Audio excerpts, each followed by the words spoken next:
आप लोगों को विशेषकर सावधान करा दूं कि बिहार के सभी पंचायतों में एक साथ औचक जांच प्रारंभ हो रहा है। तो यह औचक जांच किन किन बिंदुओं पर शुरू हो रहा है और फिर किनके द्वारा किया जा रहा है, किन किन योजनाओं की जांच के लिए की जा रही है यह औचक जांच, तो आइए हम जानते हैं इसके बारे में पूरी विस्तार से। बिहार के सभी 8078 पंचायतों में एक साथ सभी सरकारी योजनाओं की औचक जांच होगी और इस जांच को करने के लिए जिला स्तर पर अलग अलग पदाधिकारियों को इसकी जिम्मेवारियां भी दी गई है और उनकी जांच टीम को भी गठित कर दिया गया है। तो एक एक पदाधिकारी के निर्देशन में, उनके नेतृत्व में कई कई अन्य पदाधिकारियों को भी इस जांच कार्य के लिए लगाया गया है और उनके लिए जिन जिन पंचायतों में जांच करना है उसकी सूची एक दिन पहले उन पदाधिकारियों को प्रदान की जाएगी। तो बिहार के मुख्य सचिव आमिर सुबहानी द्वारा पिछले 7 अप्रैल को जो दिशा निर्देश जारी किया गया था, इसके आलोक में पूरे राज्य में सरकारी योजनाओं की जांच कराई जाने वाली है। जिन जिन पंचायतों को चिन्हित नहीं किया गया है उन पंचायतों में जांच की कार्यवाही डीएम के निर्देश पर होगी। जांच करने वाले पदाधिकारियों में वरीय उप समाहर्ता से लेकर प्रखंड विकास पदाधिकारी तक सबको शामिल कर लिया गया है। राज्य सरकार के उच्च पदस्थ सूत्रों के अनुसार पंचायतों की औचक जांच कराए जाने को लेकर सभी जिलों के जिलाधिकारी को भी सूचित कर दिया गया है। तो जिन 13 बिंदुओं पर जांच की जानी है, तो 13 बिंदुओं में हर घर नल का जल योजना और हर घर तक पक्की नाली गली योजना, 2 योजनाएं अति महत्वपूर्ण है। ये जो नल जल योजना है, तो इसमें सबसे पहला चीज देखना है कि आपके जो टंकी का टावर है उसकी ऊंचाई 25 फीट है या नहीं है,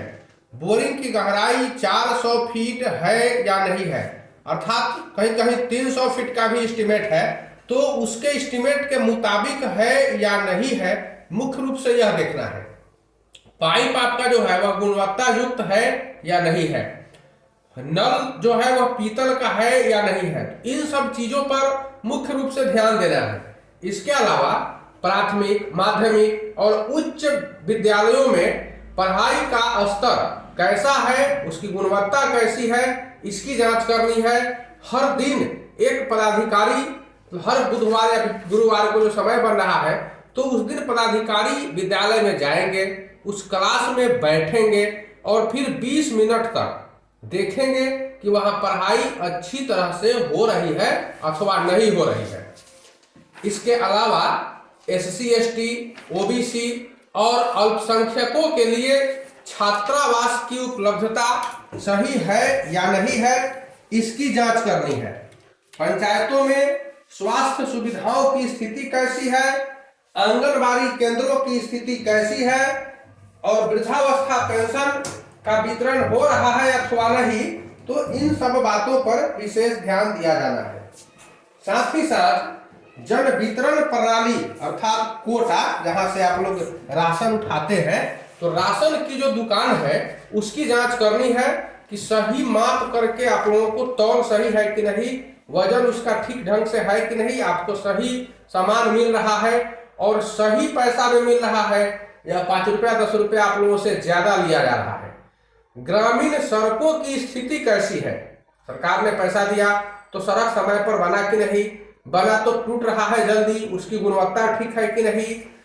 जहां पर भंडारण केंद्र है, गोदाम, तो गोदाम की स्थिति कैसी है। उसके अलावा मनरेगा योजना में पैसा सही मिल रहा है कि नहीं, योजना ठीक ढंग से चल रही है कि नहीं, मिट्टी जितना काटना है उतना कट रहा है या उससे कम कट रहा है, भूमि राजस्व की क्या स्थिति है, दाखिल खारिज हो रहा है कि नहीं। तो इन सारे बिंदुओं पर जांच करनी है। इसमें थोड़ा समय लगेगा, लेकिन अब धीरे धीरे जांच का दायरा बढ़ते जा रहा है और जैसे जैसे जांच का दायरा बढ़ेगा तो वैसे वैसे पदाधिकारी इसकी चपेट में आते जाएंगे। इसके अलावा एक और काम करना है उन लोगों को, जांच करने के बाद उसी दिन शाम को ऑनलाइन रिपोर्ट भी सरकार को भेज देना है। जांच रिपोर्ट किस प्रकार से भेजना है, तो इसका फॉर्मेट पहले से ही उन जांच पदाधिकारियों को उपलब्ध करा दिया गया है। जब ऑनलाइन सरकार को जानकारी मिल जाएगी तो सरकार के द्वारा इसकी समीक्षा की जाएगी।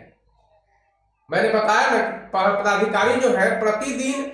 जब भी जाएंगे वो जांच करने, तो उस पंचायत में जितने भी स्कूल हैं सब में अलग अलग जाएंगे और 20-20 मिनट तक बैठकर पढ़ाई की गुणवत्ता की जांच करेंगे कि पढ़ाई हो रही है अथवा नहीं। इसके अलावा छात्र छात्राओं की उपस्थिति कैसी है, शिक्षकों की उपस्थिति कैसी है, विद्यालय भवन कैसा है, बालक बालिकाओं के लिए शौचालय की स्थिति ठीक है कि नहीं, पेयजल और बिजली है कि नहीं, बच्चे स्कूल ड्रेस में आते हैं कि नहीं, किताबें समय पर उपलब्ध हो पाती है कि नहीं, मुख्यमंत्री किशोरी स्वास्थ्य योजना के तहत उनको सैनिटरी नैपकिन मिलता है या नहीं, साइकिल योजना का लाभ उन्हें मिला कि नहीं, पुस्तकालय वहां है या नहीं है, और मिड डे मील की गुणवत्ता कैसी है, प्रतिदिन भोजन बन रहा है या नहीं, मेनू के अनुसार भोजन बनता है या नहीं, साफ सफाई का ध्यान रसोइया लोग रखते हैं या नहीं। इन सारे बिंदुओं पर जांच किया जाना है। अधिकारी जो है पंचायत में जाएंगे तो इसके साथ साथ स्वास्थ्य सुविधाओं की भी जांच करेंगे। अस्पतालों में डॉक्टर की उपस्थिति कैसी है, पारा मेडिकल कर्मचारी वहां रहते हैं या नहीं, आशा कार्यकर्ता की उपस्थिति और उनका कार्य देखना है,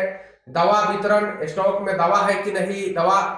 सब लोगों को मिलता है कि नहीं मरीजों को, उपकरण जो है वहां